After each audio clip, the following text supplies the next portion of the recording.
Bismillah ar-Rahman ar-Rahim. Assalamu alaikum everyone, and a very warm welcome to the final thematic session for today. It's a pleasure to be here. Jazakallah khair to the organizers for inviting us. It's my first AlBaraka Summit. It's lovely to meet you all. So I'll be chairing the session, as Ibrahim mentioned. And as an academic, I'm going to start with a bit of context to our topic first.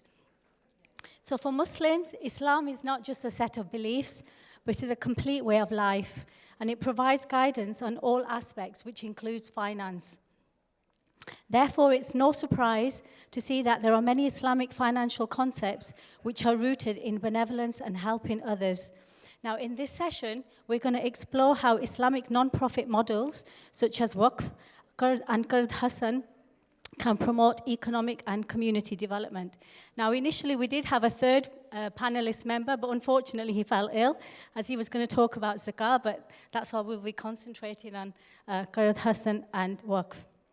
Now, Waqf, known as endowment, is a centuries-old tradition established as an important foundation within the Islamic commercial law, fiqh al-muamalat, and the Islamic State. It involves the donation of money, benefits, or return from assets, property or assets, the profit of which is given away for a specific charitable cause. Now, giving Waqf means never-ending blessings for the donor, as their gift keeps giving in the form of sadaqah jariyah. Now, Qard Hassan, translated as benevolent loan, is a loan given without interest or benefit gained by the lender to those in need, and is strongly encouraged within our faith. Allah subhanahu wa ta'ala says in the Holy Quran, if you give Allah Qard Hassan, He will grant you forgiveness. And in chapter 57, verse 11, He says, who is it that will give Allah Qard Hassan? For Allah subhanahu wa ta'ala will increase it in manifold to His credit. Now, Qard Hassan is gaining prominence as it is an ethical and socially responsible alternative to conventional interest-based lending, which fosters economic growth. Qard Hassan brings about mutual goodwill, cooperation, helps build communities, and promote financial inclusion. I'll say a little bit about zakah as well, even though we're not going to have a talk about zakah.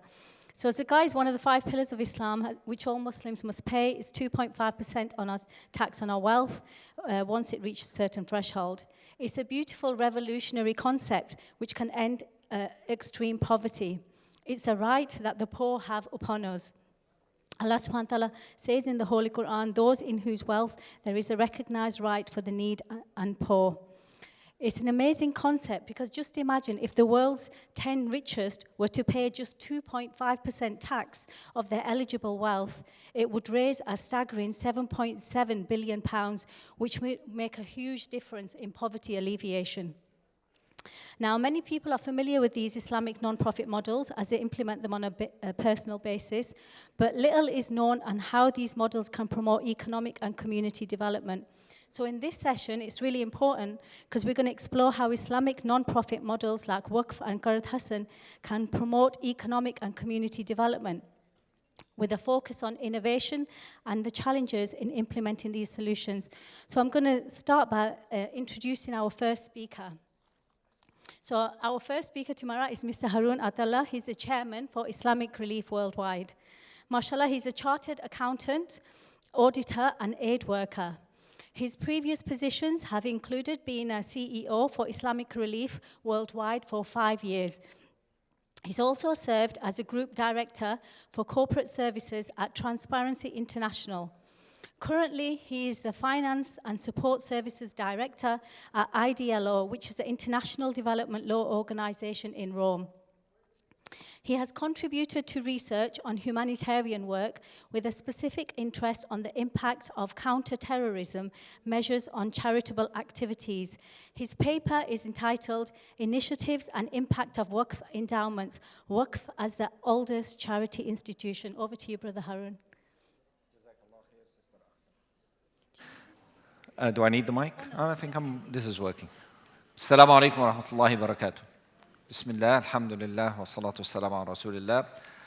I start with congratulating Sheikh Yusuf al-Khalawi and his fantastic team on continuing the legacy of Sheikh Saleh Kamel. May Allah bless you and make the vision that you said to us this morning succeed, inshallah. So the theme today as you have seen on all the documentation, is about sustainability, ethics, and innovation. When you think about Waqf, it's easy to come to mind sustainability. If the Right Honorable Naz Shah was still here, I would have said to her, I wouldn't expect much change in the budget.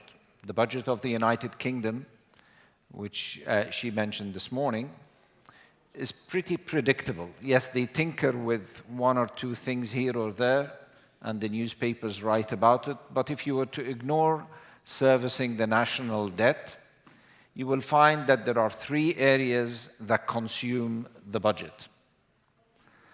So the budget is roughly 1 trillion, just for rounding up the figures. 27 to 28% of that is going to go on social services. 24% will go on health services. And about 17% will go on education. These are the three biggest items. Now think about the history of Islamic world. And you will find these three areas, social welfare, health, and education, were not subject to state funding. And they prospered and they grew because they were supported by independent institutions. Can you imagine if you told Shahnaz that 65% of your budget is looked after? Of course, to fund this budget, taxes are raised. But imagine if people were in a voluntary way funding these things. Now we know that educational institutions and maybe less well-known health institutions, and also less well-known, a large portion of social welfare institutions were funded through Waqf. Now if you lived through the Ottoman times, you would have been fed, housed, educated, treated, all from Waqf entities. So when we're talking about something that is sustainable and ethical because people are caring for each other, you would not find better than the example of Waqf. And then when you're talking about innovation, now it becomes interesting. Because again, many people think that Waqf in Islamic history was about digging a well, or maybe even building a mosque or a school or something like that. And that's not correct. Waqf in Islamic history was and is very diverse, even maybe less diverse now than it was 1,000 years ago. So when you hear that Waqf 1,000 years ago included a lady setting up a Waqf to look after animals that used to work the fields when they reach old age so they can live their final time of their life in a field and not have to work hard. That was a Waqf 1,000 years ago. When you think about animal welfare today, just think that Muslims had that 1,000 years ago and where Muslims are today, to realize the decline that has taken place over this period of time. I want to share some examples from our contemporary world, and especially us here in Britain, but also for Muslims living in the West. Now, as was mentioned in the introduction, I worked for Islamic Relief. I'm a chartered accountant. I joined the organization in '93. And at that time, Islamic Relief purchased its first premises for £370,000 in Birmingham, an old derelict warehouse that used to be used in car manufacturing. Those premises were funded 1/3 of the amount from a generous Waqf contribution for the purpose of having Islamic Relief headquarters by a very generous man from Kuwait. May Allah have mercy on his soul. Kuwait is actually a world leader in contemporary Waqf, for those who don't know. So 1/3 of the value of that property was given by this man so that Islamic Relief would always have a headquarters. This property is valued now at £6 million. I will come back to the challenges later on, but just keep that piece of information in your mind. Now, when we move on to how you manage Waqf in a Western society, if you're registered as a charity, you're regulated by the Charity Commission. You're registered as a company. You're regulated by company law. You have to submit reports. There are international standards. There are accounting standards you have to submit to. When you own a premises, which you're using it for its primary purpose as a charity, you're going to have to enter it in your balance sheet as an asset. Now, if you're holding it as an investment, you're going to constantly review it to what's called fair market value. But if you're holding it as something you're using, then it's going to be on a cost base. So if you looked at Islamic Relief's accounts, you will find it's valued at £370,000, plus whatever improvements were done, less depreciation. So just think about this when you are thinking about challenges of quantifying moving on. I don't want to become too technical on the challenges that face the accounting side of things, but I want you to think about the British Muslim needs today in Britain. We need education, we need mosques, we need cemeteries to bury our dead, we need health services, we need care services for the elderly.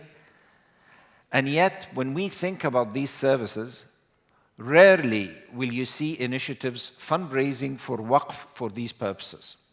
If there are areas that we are required to have sustainable funding for, it's areas that we know we will need. We will need healthcare. We will need care for the elderly. We will need schools to educate our children. So we should be setting up Waqf initiatives for these purposes in this country. This is the level of maturity that is required. Yet, of course, we know it is not the case. This is not happening in this way. And that just shows you the difference between Muslims 1,000 years ago and now living in a Western context where we feel very dependent on the state. And this is not unique to the Muslim community, by the way. This is the British community or Western community at large. They're always waiting for the state to supply these services. You pay taxes, that's what you expect to get back. But we know that these taxes are going up and the state is not able to provide the same level of services that people had hoped for. Now, I want to talk as well about the area of innovation. When we are thinking of ways of funding for things like what I just mentioned, just think of using technology and think about the efficiency. What was said in the earlier talks by some of the other speakers about the use of digital technology to achieve greater efficiency and effectiveness in serving people. And to that end, I will tell you that there are some fantastic initiatives that have been done in this area. The time doesn't give us opportunity to go into them and some of the examples, but I just would ask all those in attendance to consider some of the fintech that has been developed by young Muslim entrepreneurs, which is plugging a gap in the market, a niche, which I think watch them because they will be growing and they will be growing very fast and achieving great things for the Muslim community. Thank you very much.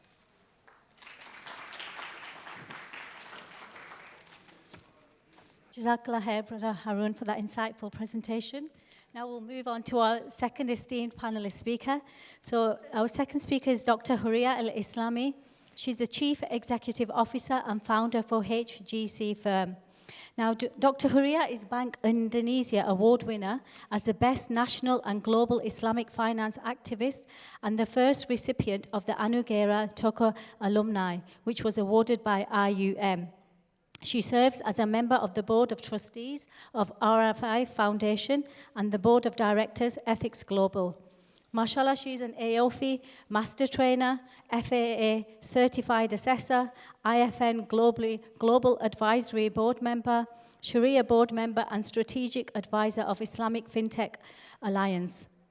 She was appointed on the executive board of Badan Pengola Kengungan Haji Indonesia. Forgive my pronunciation, sorry.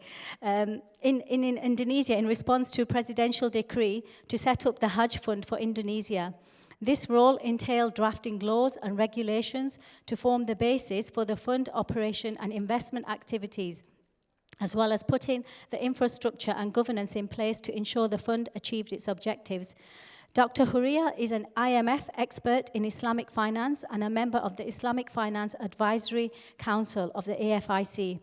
With over 2 decades of experience globally, she served, among others, as Director, Group Head Sharia and Governance and Group Legal, Islamic Banking and Capital Markets of CMIB Group. Now, just to warn you, her original bio was much longer, but I just shortened it for the sake of introduction, mashallah. Her paper is entitled Economic and Social Empowerment of Small and Macro Enterprises, SMEs, through Qard Hassan Financing. So over to you, Dr. Huria. Thank you very much. Bismillahirrahmanirrahim. Assalamualaikum warahmatullahi wabarakatuh, and good afternoon, everybody. Bismillah, alhamdulillah, wassalatu wassalamu ala rasulillah, la hawla wa la quwata illa billah. Rabbi shrah li sadri wa yassir li amri wa lul uqdatam min lisani yafqahu qawli. So it's good to see some of you are still here. Believe me, if there is anyone who is so sleepy right now, that will be me. Because right now it's almost 11 in Jakarta. I just arrived yesterday. But luckily, thank you to Ibrahim. He gave me quite a good topic, quite challenging though. Because if I may just, by show of hand, of those who remain here, who are bankers? Bankers, please, show of hand. Mr. CEO? Anybody else? Only you and me? Ex-banker? Kalas? Okay, 2. All right. I mean, why I ask this question? Because when we talk about Qardul Hassan, usually the term they use. But in Sharia, the real term is actually Qard. We are talking about interest-free, no addition whatsoever. In fact, those who are familiar with how rigid the Sahaba, the Tabi'in, the scholars in the earlier days of Islam, observing to this, to the extent, let me share a little bit story with the hope that it will wake everybody's up. Abu Hanifa, one day, he attended this burial ceremony. It was very, very sunny, so everyone actually stood on the other side to get the shade from the house. But he actually stood on the other, far away from that shade, right under the sun. And everybody was querying, like, what happened? Why don't you come to this side? It's very hot over there. And then he said, the owner of the house, I lend him money. If I stand there and take the shade from him, I'm taking benefit from him. And any benefit from loan is riba. That's why I started my question with any bankers here, because bankers don't like Qard. And by right, being bankers meaning we have the fiduciary duty that you must give return to your depositors and to your shareholders. Not a bad thing. This is your fiduciary duty. But with Qard, how are you going to make it? Right? Correct or not, Mr. CEO? But there are a few things that had happened with Qard Hassan. Before that, why we talk about Qardul Hassan? We go back to the basic fundamental idea of Islamic finance. But before that, Sharia itself. We start with the notion, وَمَا خَلَقْتُ الْجِنَّ وَالْإِنسَ إِلَّا لِيَعْبُدُونَ. All of us, not even just all of us, even the jinn, are created by Allah only with one purpose, to serve Him, to abide by Him, to serve Him basically, And serving Allah, when we put in context of financial industry, what does it mean? In the beginning, we thought, okay, let's introduce Sharia. We do. No, it's not working. No, it goes so far. Oh, something doesn't come out. They're supposed to be halal, tayyib, and maqasid Sharia over there. It doesn't come out. Why is not coming out? There it doesn't come out. Initially, we started with avoiding the haram because we want to get the blessing from God. If we don't do haram, then we get, inshallah, God will not get angry with us. That's the idea. And it was excused at the beginning for Islamic finance. Why? Because they said, okay, it's still in the state of infancy, so let them. At least they do something that will not anger the God. But then we got used to this. We got complacent, and we continue doing this even after 50 years, 60 years. Can anyone tell me an infant at the age of 50, 60? No more. That's it. Kalas, move from halal to tayyib. We are talking about tayyib. We are thinking of ESG. Well, I always say, Sharia, the context of Sharia is actually more beautiful, more comprehensive than the new concept of ESG, SDGs, because ESG is always all along inside concept of Sharia. We call it tayyib. Because tayyib meaning you do good. Not just to yourself, but to whatever that related to you. You eat something tayyib, meaning that you treat the thing that you're going to eat with kind. This is tayyib. Because if you just slaughter it, you don't care what happened to it before and after, then this is just halal. But tayyib is a step higher, ESG. Then you go a step further, because I have very limited time, fulfilling maqasid Sharia. And when we talk about fulfilling maqasid Sharia, and the fact, let's coin this with the concept of ownership in Islam. In Islam, the true owners of everything is Allah and Allah alone.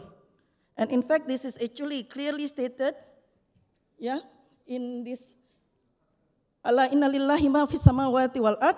And then the next one, Ala inna lillahi ma fis samawati. So what and who all belong to Allah. That is to say, whatever that we own, whatever that we possess, that we thought ours, they are not ours. In Sharia, they are just those that Allah actually entrusted to you. But in whatever that you possess, in whatever that you have, there are rights of others, including the social rights. So this is something that you cannot actually separate from Islamic finance. That's why I'm saying social finance, which is a new addition now to this financial industry, has always been in the DNA of Islamic finance. Okay, first of all, because it's Qard, it cannot have interest, but fee is allowed. So Mr. CEO, those who are doing Qard, what they do is they take fees. So in Indonesia, in many countries who are practicing, and this including ISDB, by the way, the Islamic Development Bank, most of their financing using this, especially the one that they give to the government, they took fee. And there is already Sharia standard from IOFI, and many countries, including in Indonesia, we have from our regulator OJK, that allows taking of fee when you manage Qard. So the fee is for managing it. And the idea, because when you give Qard, it's not necessarily about your money. Although there is, this notion that if it is your own money, when you give it, don't take fee. But if it is a third-party money, because when we are talking about bank, it's not the management money. It's the shareholders and depositors' money, therefore third party. How about ISDB? It's not their money, it's the members' money, also third party. They are just the intermediary, and of course, we all know if it is you are an intermediary, you are giving your services, you are entitled to the fee. Although the issue that arises later on is the question whether or not you can actually take your fee based on the percentage of your loan. ISDB doing it, many banks doing it. It's been suggested that if it represents the administrative fee, if later on any one of you would like to actually, offering this kind of concept, please go ahead, but better to represent the actual expenses for the administration, not based on the percentage of the loan. But this is interesting, the deferment a waiver. That's why some countries, they differentiate between Qard and Qard Hassan, whereas in Qard is loan. Loan is loan. You borrow money, you return money. You borrow rice, you return rice. You borrow whatever agreed, you return. No excuse to it. But some people consider Qard Hassan because of the word Hassan added to it. Although Qard is already Hassan, basically, because when you give loan without any addition, this is already you are doing something benevolent, right? But then some people actually added to it Qard Hassan in order to differentiate from normal loan to indicate that this is loan with the intent of charity. Meaning to say, if they cannot pay it on time, let them be. And if you can waive it, even better. And this is in line with Surah Al-Baqarah, verse 180. وَإِنْ كَانَ ذُو أُسْرَةٍ فَنَظِرَةٌ إِلَى مَيْسَرَةٍ. No, I forgot. And to forgive is better for you. The top point that become important, the top 2 points, why Qard Hassan could be the solution to the main problem that faced by the industrial right now, in the financial industry right now, the issue of inclusivity and the issue of high rate. Because you see, unfortunately, unless you are meeting the KYC requirement, the due diligence, you don't have the good credit history, you don't have the good person to sponsor you, to actually introduce you, and you don't have collateral, sorry. Right now, when we are talking about the size of Islamic finance industry, it's huge. But last month, I was here in London, my friend asked me, those countries with good Islamic finance, do you see good growth for the people? Are we just enriching the rich and closing the door to the poor? So let's actually widen our wing. Let's actually consider doing social finance as part of our financial industry, because at the end of the day, if you are doing truly Sharia, this is something you cannot avoid. Yeah, forget credit history, forget collateral, forget questionable, because why? Because when it is Qard Hassan, and the good thing is for Islamic finance, you have a door for it, which conventional bank don't have. You have what you call RIA, restricted investment account or investment account, which will be on your off-balance sheet. It's not even in your book. And you can take insurance against it, and you can actually pass the fee for the insurance to your borrower. So it's risk-free. It's not even your money, but you are definitely giving return to them. How? If you want to share the fee. If you don't want to share the fee, then there's no return to them. But then, you know, we have in Indonesia what we call Waqf deposit and Waqf, cash Waqf link. Sukuk and cash Waqf link deposit, where basically people put their money and they just get their money back with no profit, and they are doing it, and it's doing very well in Indonesia. Why? Because especially after the pandemic, people actually have this stronger sense of humanity. People want to help others.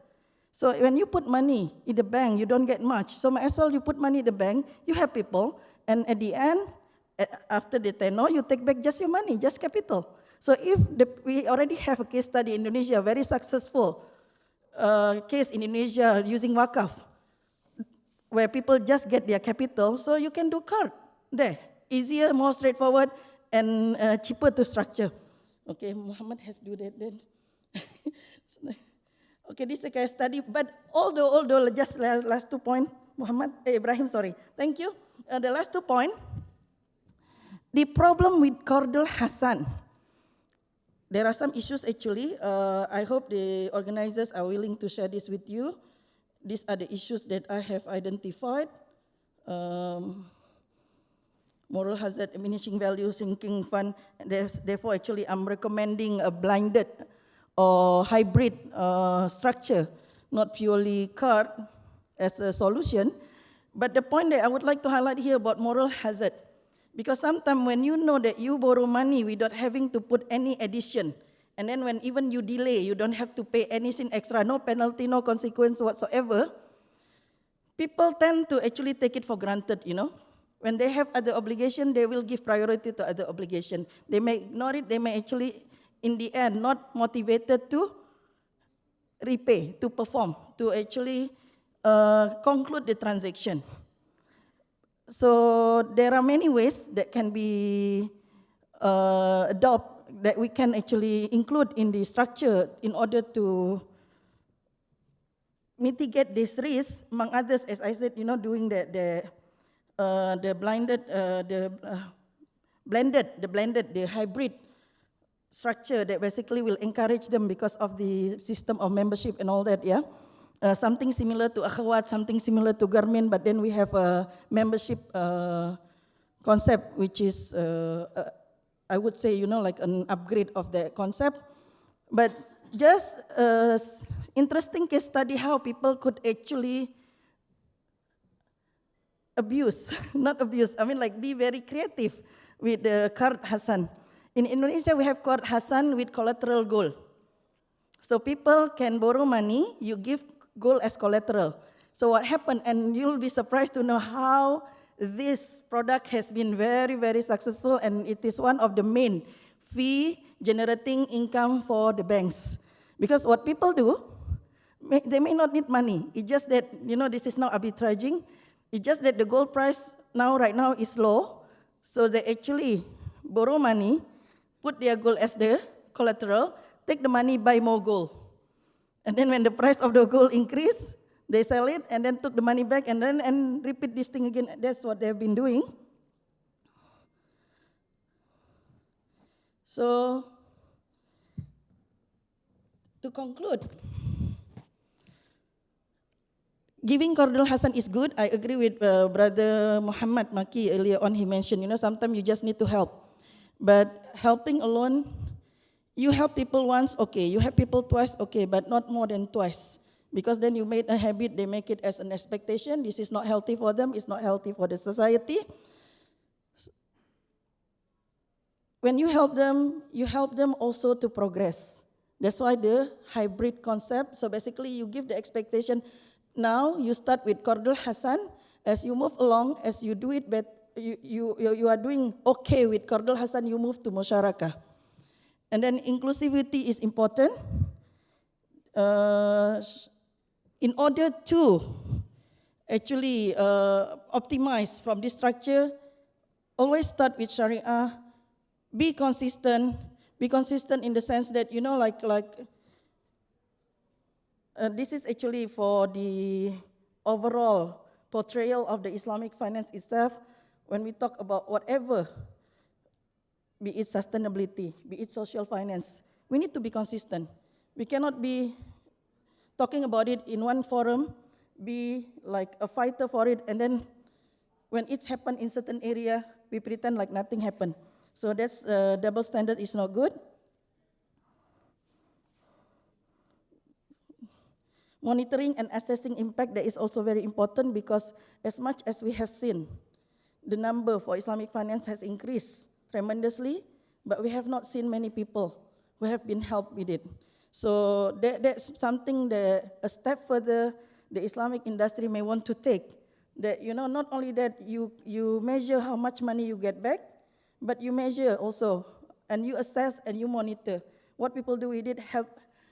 Is there really multiplier effect in it? Have they actually helped the loan, the financing, help the people? And if it help the people, have that also helped the people around them? Because that's the whole purpose of giving financing, not just make money, but creating better economy for the people as well. Improvement, poverty alleviation. Yeah. I think, that's it. And last, believe in Barakah. Not just Barakah Forum, but believe in Barakah in the sense that, sometimes there are things that when you do, you think that you are not making much money out of it.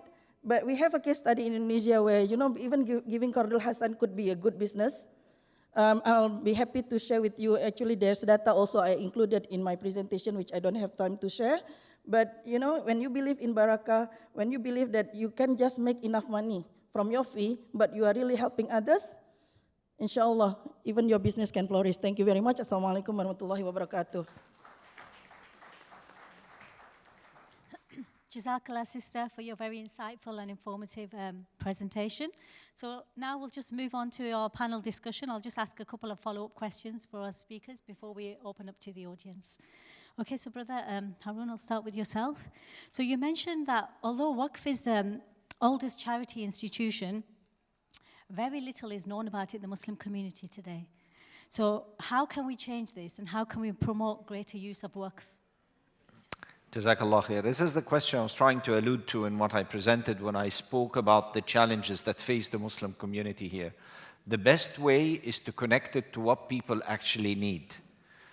So if you come to people and they say, you need education for your kids. Now there's a big issue in many parts of Britain where they have a shortage of care facilities for the elderly.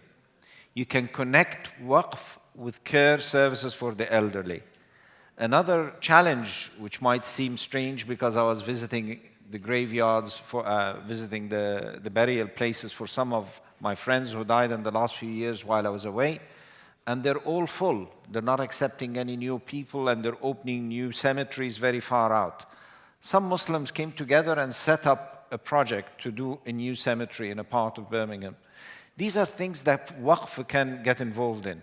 Musharaka is a very successful way that I have seen operated to help businesses and also help Islamic organizations set up, acquire the assets, where Waqf is coming in and you're doing kind of a shared ownership and paying back in installments with a profit back for the Waqf, where you get to own the asset after a period of time, 5, 10 years time.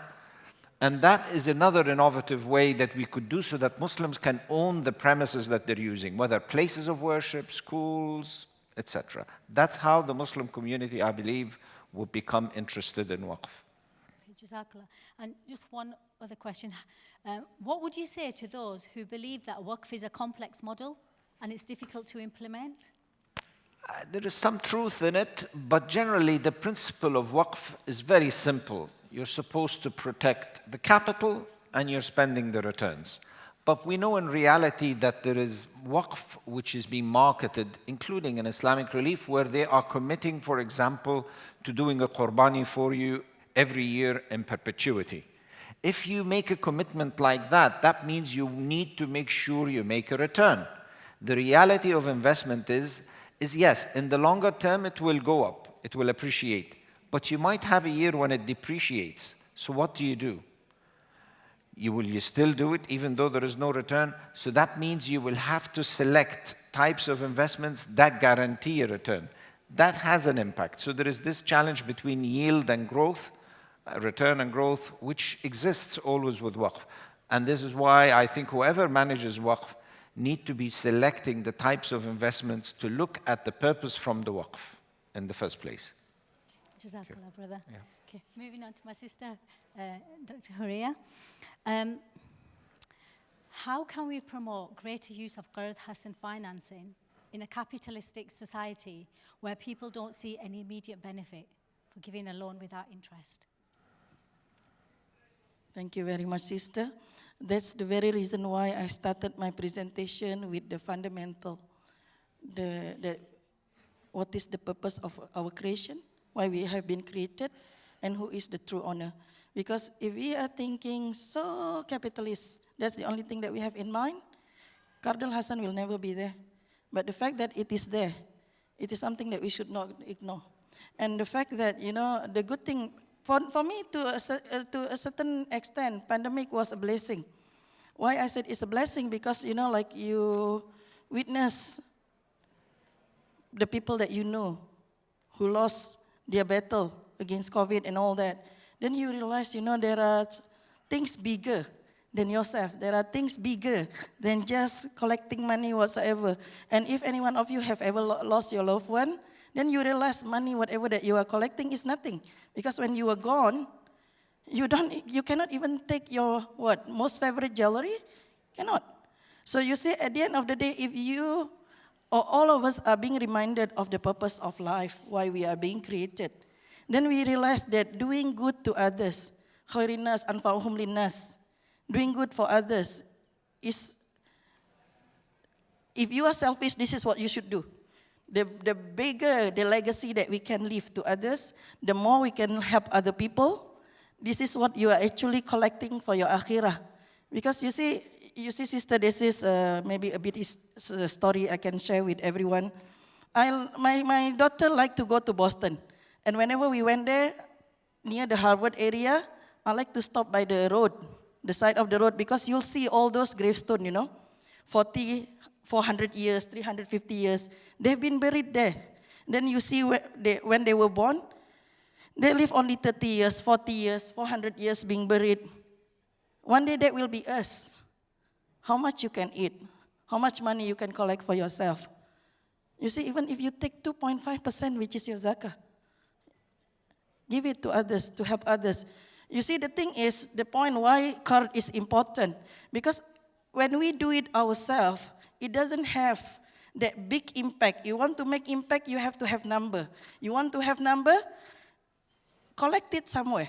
Be it a national body managing this Qard Hassan or a blended hybrid structure to give to the needy, to those supposedly unbankable, but they need the help, yeah?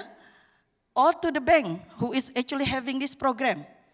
Because you are right, I mean, like if I give only like 10 pound, I cannot even help one person. But if everyone giving 10 pound and collect it somewhere, and it is professionally managed, believe me, it will make a big impact because we have already done that for the Hajj.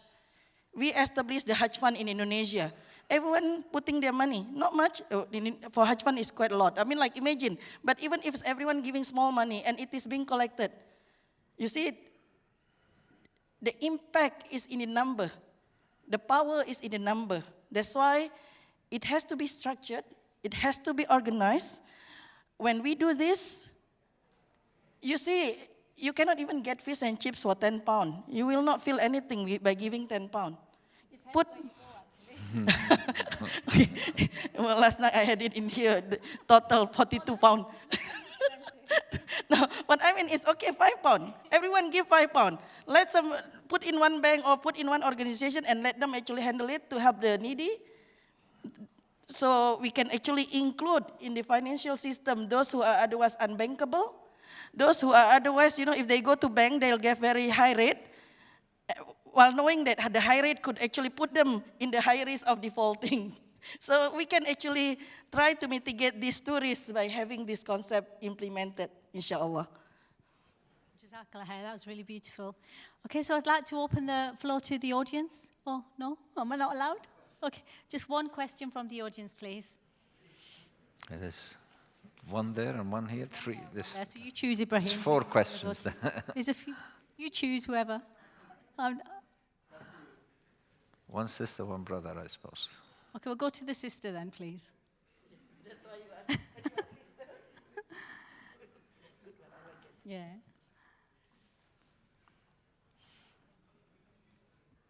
Assalamu alaikum. I'm not a finance person. My background is in construction engineering, but my interest is in my country, Somalia. I'm from London.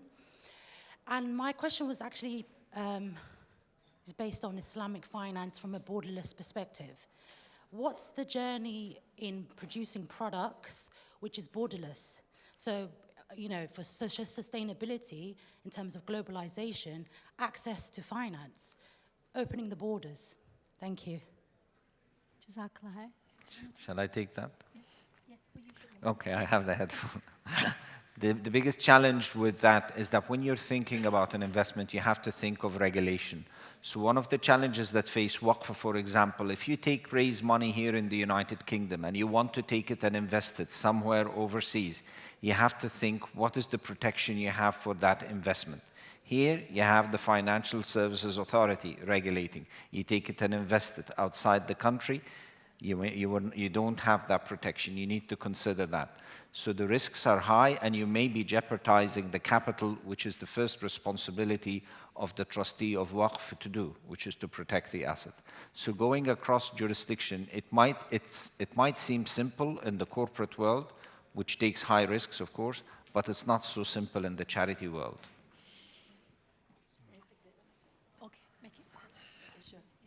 Okay, with respect to the cross-border challenges itself, I've written a concise article on IFN. If you'd like, please WhatsApp me. I will actually share it with you. But with respect to, let's actually, try to see how we can overcome that. If you do a structure or a product in the form of sovereign sukuk, for example, or global sukuk, then based on our experience, we have done the green sukuk. Sister Widat has mentioned it about the Indonesian one. We actually structure the product. When you did this kind of structure, there will be no issue because anyone can actually invest. Yeah. So what is interesting, because you include the social finance in it, we have in Indonesia a very successful case study. The ISDB gave award for it, what we call cash wakaf link sukuk. So I imagine if this cash wakaf link sukuk, we actually upgrade it and make it in the sovereign level, it will actually gain the same kind of response. Maybe even wider. It's a good idea actually. I may actually tell the Ministry of Finance after this to consider doing that. Thank you. Okay, thank you. Wrap up the session now. Ibrahim's giving us the eyes. So Jazakallah khair for your attention, and thank you so much for Thank you very much, panelists. Thank you as well. It's been a long day. Assalamu alaikum. Thank you indeed, Dr. Aqsa, and thanks to your guest speakers. I would like to invite to the stage His Excellency Mr. Yusuf Khalawi for the certificates. And we would start by Dr. Aqsa, the moderator.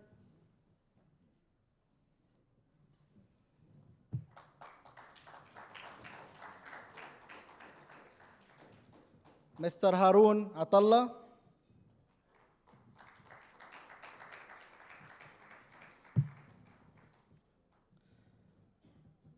And Dr. Huriya Al-Islami.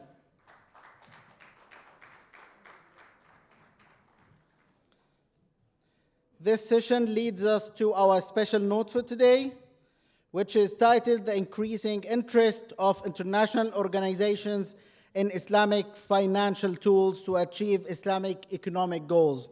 And this special note will be given and presented by Professor Elijah, who is a professor of political economy and Islamic finance at the School of Business, University of Dundee.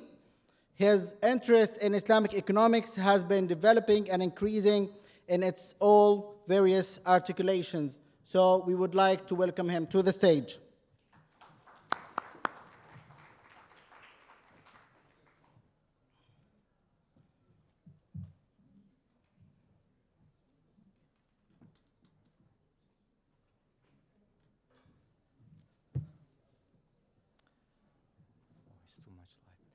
Hello everyone, Assalamu alaikum, and thank you for opportunity to Baraka to present about this topic. And when I was researching about topic, actually, when I was given this chance, it was really important to understand how we ended up that international organizations are engaging with Islamic finance in a way. And usually the importance of that is very much circling the legacy, because usually when something comes from the higher level, such as IMF, World Bank, United Nations, that's something actually which provides you legitimacy, credibility, that what you are starting doing actually has a meaning and sense. So this is quickly what we will talk about it, but this is overview where we started from. So the initial stories, but very much from the Western world, USA, UK, China, Japan, and then of course Singapore, which will follow as UAE, Malaysia, and the Muslim countries. So starting with World Bank, we can summarize that the main points or discourse towards Islamic finance is very much narrowed towards providing the initial education, advisory, or how we can amend, adopt regulations so that they can accommodate Islamic finance, such as in the case was in UK and other countries. Of course, World Bank did not directly engage in the UK, but in some other places which are very much risk affected, and hence trying to provide the space and support for risk sharing Islamic finance in the World Bank institution. Now, more recently, we have seen there are some institutions actually that I just skipped one, but the same story is that the working papers on different sides. The first one was on the green sukuk, actually this one, and other one was on Islamic banking and regulations, which provides that these institutions have some kind of interest, particularly in the scientific approach, how we deal with the issues of Islamic finance. On the other side, IMF probably is the earliest one. It goes even into 1997, actually, the first paper that was published, and particularly the focus was on the regulatory issues and how that collide with the issues of interest guarantor and all fundamental elements. That led us to the very much 2000 and the further engagement on the issues of Islamic finance in terms of what are the avenues, particularly in terms of trainings, publication, and research. Of course, 2005 March as a global financial reporting on Islamic finance, so the Islamic finance starting to be included or integrated as a part of the discourse. Very much recently, we find Islamic finance opportunities and challenges are also reported in the annual reports of IMF, and then very much engaging on the advisory role level and capacity building.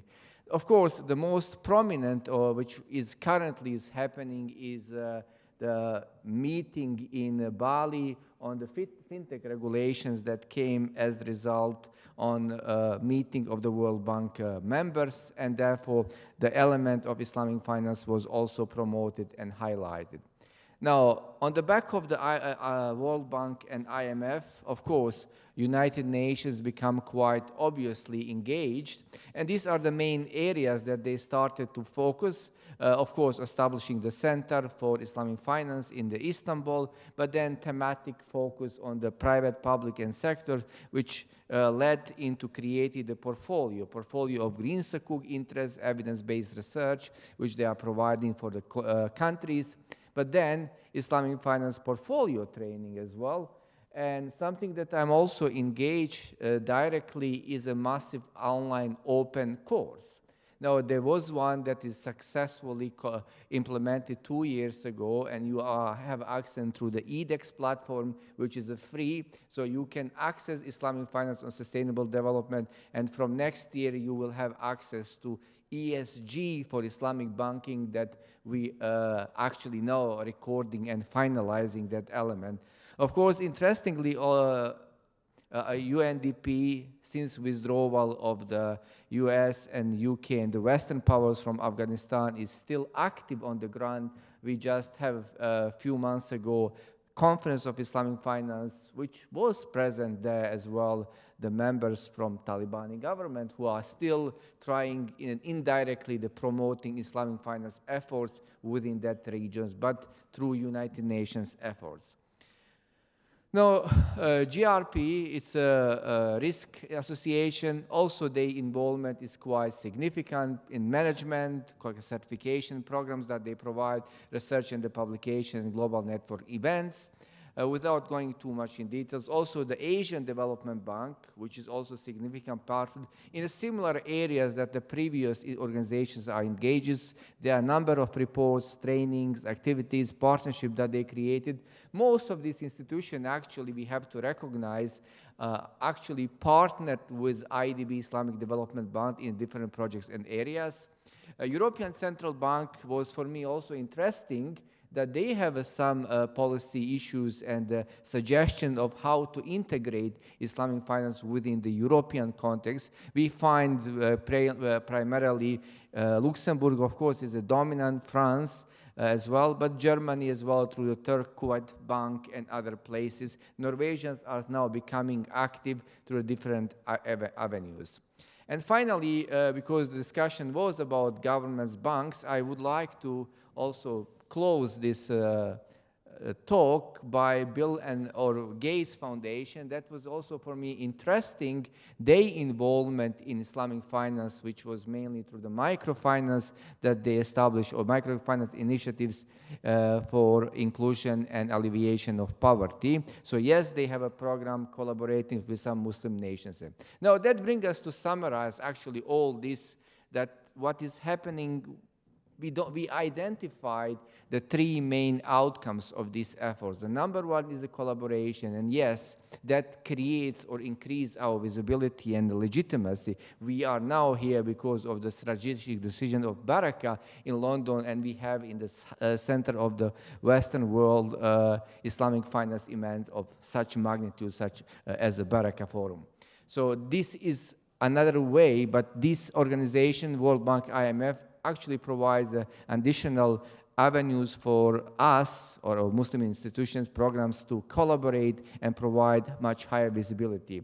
Training is also part of that. There's many trainings are happening. Particularly interesting one is that provide IDB for different institutions and whether they are government or international capacity to introduce Islamic finance, deepen access finances, of course, through establishment of Sukuk. UK government is also example of that, building social and physical capital base.